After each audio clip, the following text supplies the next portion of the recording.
یک پژوهشگر تاجیک میگوید تقدیرگرایی در تاجیکستان به وضع اقتصادی و اجتماعی کشور اثری بد میگذارد و سبب عقب ماندگی کشور می شود.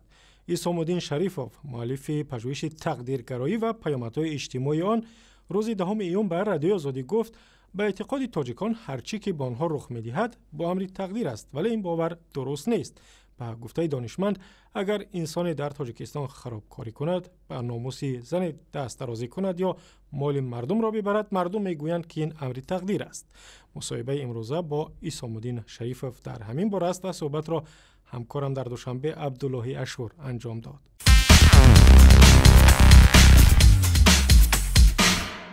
چرا محض همین موضوع تقدیر و عموما تقدیرگرا بودن مردم تاجیک رو انتخاب کردید؟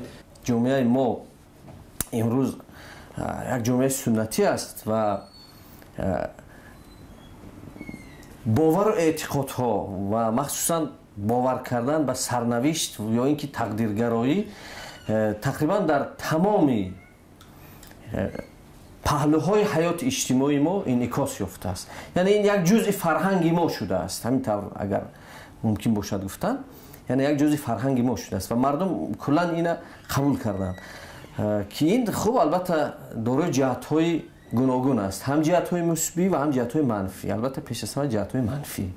حالا ما می‌دونیم که در شرایط اقتصاد بازاری زندگی می‌کنیم، به سر می‌بریم. همین عامل، یعنی تقدیرگرا بودن مردم ما در این شرایط چگونه رول بازی می‌تونه، چگونه نقش بازی می‌تونه؟ یعنی باز می‌دارد از رشد ما یا که برعکس؟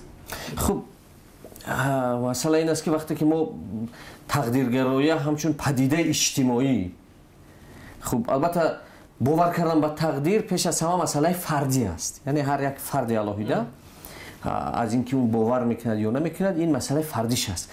ولی وقتی که به یک شعور جمعیتی تبدیل می‌یابد، یعنی در مجموع افراد یک جامعه به سرنوشت و تقدیر باور میکنند و اونها تصمیم میگیرند که حل این یا اون مسئله بر دوش اونها نیست و بر دوش تقدیر است، خب این دیگر از مسئله یک فرد بیرون می رود، دیگر این مسئله اجتماعی می شود، یعنی باوری یک شکل شعور جمعیتی می شود، یعنی اندیشه یک جامعه همین طور می شود که خب اونها اصلا مظلومند، هیچ کاری انجام داده نمیتوانند. روی همین گسترش علم چی است؟ خب ببینید درست است و اینجا من فکر میکنم شروع کرده اصلا باید ما فضای علمی سازیم و فضای علمی رو توسط رسانه ها و شروع کرده از همون باغچه و فیلم های تصویری که میسازیم و اونها بازگو کننده یا انعکاسی مسائل جهانبینی علمی داشته باشند که از همون کودکی ما همین چیزا گسترش دهیم و کودک ما جهانبینی علمی باید هر قدر تبلیغ کنیم